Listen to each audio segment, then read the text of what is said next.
Hi, guys. Thank you for joining us at Ace Your Health Podcast. My name is Dr. Choksi. We're starting a summer immune series. This is going to be moderated by Barbara Grandison. You have known about her. She has her own podcast and her own Instagram following. The topic of discussion today will be high rep count. So we have talked about exercise. We talk about keeping our body fit, but having a high rep count is a type of workout that involves high rep count. There are many variations to this, but we're going to talk about one of those variations today and how it has helped one of my patients achieve six packs. And you're going to learn about that just now. Take care, guys. Bye. Hi everyone. All right, today is my favorite. It is a high rep workout, and I wanted to talk to Dr. Ace about it because he was the one that recommended it to me. I'm gonna say, was it? That must be maybe 2 years ago, something like that. And when I first started doing it, it was grueling. I hated it, and I didn't trust him, to be honest. But I would see results from it. I was like, I don't know, but it was something different, so I wanted to give it a try, and I did. And like I said, it was really hard to count 40 reps, just because, like, when you lift weights, your mind wanders sometimes, and you know what I mean, like, was that 38, was that 37? But I did figure it out, and I have gotten tremendous results, and I know I've shared them with you before. One of my biggest things, I'm not a muscular person, and I always wanted to have more muscular legs, and through this I got more muscular legs. Even, I'm 55, to see results like that was awesome. To see my abs get better after 5 kids, and was just a real blessing to me, and not something that I personally show off, but just for me to be my best. And I think that that's what you helped me to do, is Good. in not just exercise, but in all aspects of my life, is to help me be my best me. Yeah. So I wanted to talk today to you about the high rep workout and your immune system. What do you think about that? So, high rep workout, and whenever we're doing strength training, this concept incorporates the strength training with endurance training, and it's the bridge between those two. So whenever we're working out like that, we are going to produce a certain amount of oxidative stress. So we're going to talk about the negatives first. And our mitochondria that produces ATP, the energy, there's no way that we would have ATP, the energy form, without having oxidative stress. So you have to consider that, right? When you're doing high rep workout and then you get an infection that causes more inflammation, now you have two things that are going. The benefits of high rep workout is that it's helping build muscle endurance. So now you have more mitochondria in your body, more detoxification is happening, more steroids, more hormones, everything is produced by the help or within mitochondria. So we need them. We absolutely need mitochondria. Most of us have somewhere about 2,000, and with this kind of workout, you'll end up getting 10 or 20,000 per cell, and depending on what cell we're talking about, but it will just multiply by a magnitude of 10. And during that process, you want to absolutely make sure that as the mitochondria are going up, the amount of oxidative stress is also going up.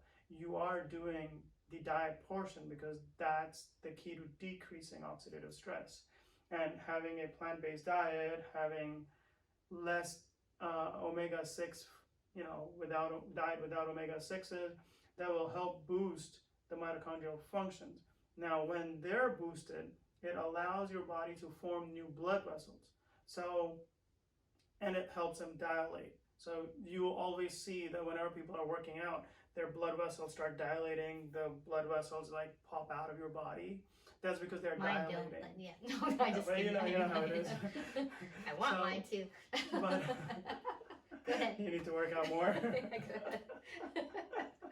But you see those because body dilates the blood vessel because it's a pipe that delivers the nutrients, and if your muscle needs it, you're going to open up the roadways, right? It's the only pipe you have, so it makes it bigger so more nutrients can be delivered. And when those more nutrients gets delivered, it allows it to grow more. So the muscles get bigger, more blood vessels get bigger. and the bigger they are, the easier the blood flow is, the less likely the blockages will happen in those areas. So in that setting, your body is now able to fight off viruses and bacteria and funguses and other infections that we get easier. So the immune system totally depends on this energy reserve, which is the mitochondria. It's like your police, right? Your city has police. The police needs reserve ammunition, right? It needs more cars, more guns, whatever. It needs all the supplies, and by doing this type of workout, we're increasing the storage units. We're going from 2,000 to 10,000. Like, we're literally increasing available cars, available guns, available everything for the police to work better. So in the immunity world, this kind of workout helps you for a long time, because now you have increased your endurance. And just to negate the effect of oxidative stress, just make sure your diet as well. Right. And then you're taking other antioxidants in minimal quantities. You don't want to overdo your antioxidant, because most of the diet will give you those things, but because you don't want to tilt on other side of the world either, right?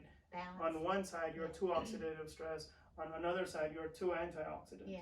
You want to be right in the middle, where the amount of oxidative stress and inflammation that you're creating through this workout, you're just taking enough either supplements or the type of food that you have is decreasing that, so that you don't fall into one or the other category. And I think that's what I've seen when you talked about increasing that endurance. When I went to like a workout with other people, and somebody else was challenging me, and it was high intensity, workout. I had so much stamina. I amazed myself, to be honest. And I was probably one of the oldest ones in the class, that I could withstand it. Even I started going to a spinning class, I think about the time I started seeing you, and I think there was 17 people, there's 20 people in the class, and I took 17th. And I was so mad, and I hated it, and it was awful, and it was super grueling. But I wanted to get better at it, and so I kept on the high rep workout, and I'll explain the high rep workout here in a minute. And before coronavirus, I was coming in first or second in the class. Same thing, probably one of the oldest ones in the class. And that was, I could see that was from that endurance of me doing the high rep workout.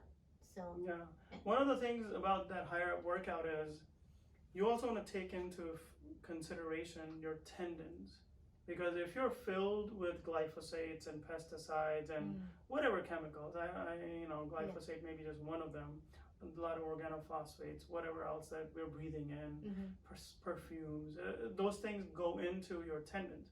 So if you're filled with that, then you want to take on a journey to first clear those things, because high rep workout means if I keep doing this, I am using my bicep tendon a lot, and if that tendon has other stuff sitting in there, then it's gonna get injured.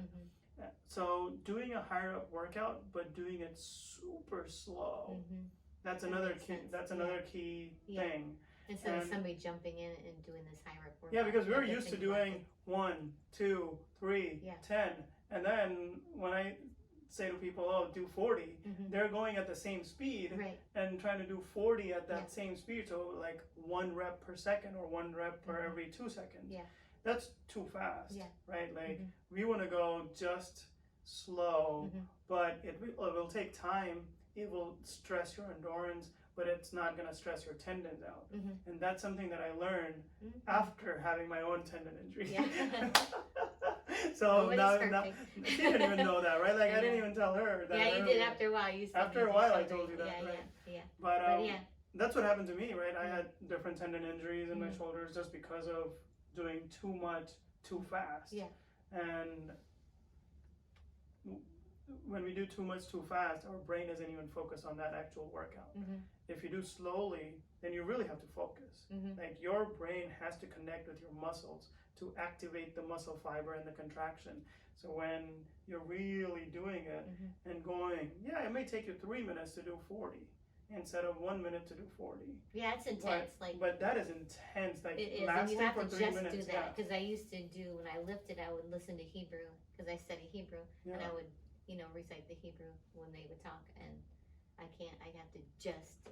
I can listen to music or something, but I have to pretty much just work out. And that allows that's a meditative state in a way because you're really focused. You're training your mind to just stay focused on what the task is. If it's chest, then you're really focused on this, because in a high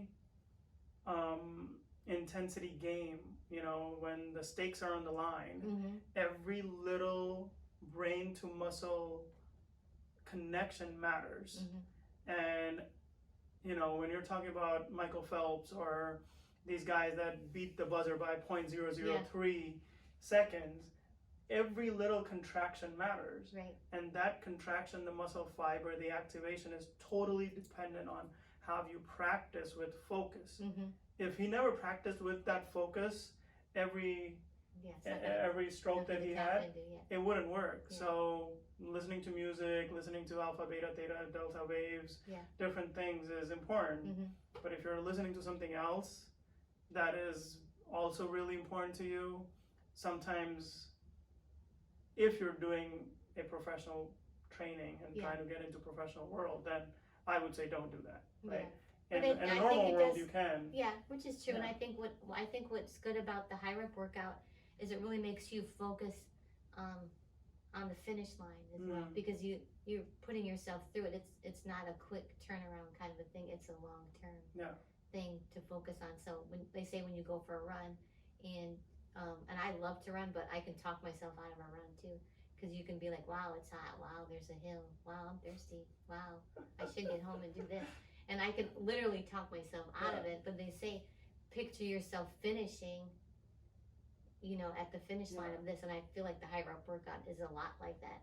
And what you're saying, you're picturing yourself finishing. And I think that can carry over into the rest of your life. And you're only doing it once a week, so it's kind of, as long as you recover in between, you can do it. One muscle. So how it goes is you'll do like chest one day, and you'll do 40 reps of one exercise, rest, and then 30, same exercise, then 20, and then 10. But you don't hit the chest until like the next week. Yeah, then you don't hit chest again, and then you would do another exercise of chest. This is just one workout. So you would do 3 exercises of just chest, 40, 30, 20, 10. And then if you really want to work on your abs, then you do 50, 40, 30, 20, 10.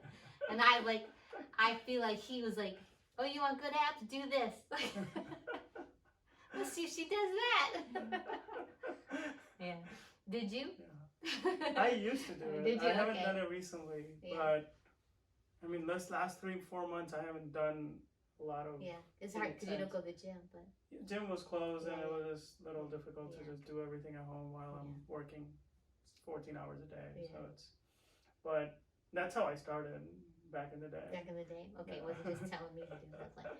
But thank you, this is good. Thank you, I appreciate your time. Yeah, absolutely. Yeah, thank you. All right, cool. Take care, guys. Bye. Yeah.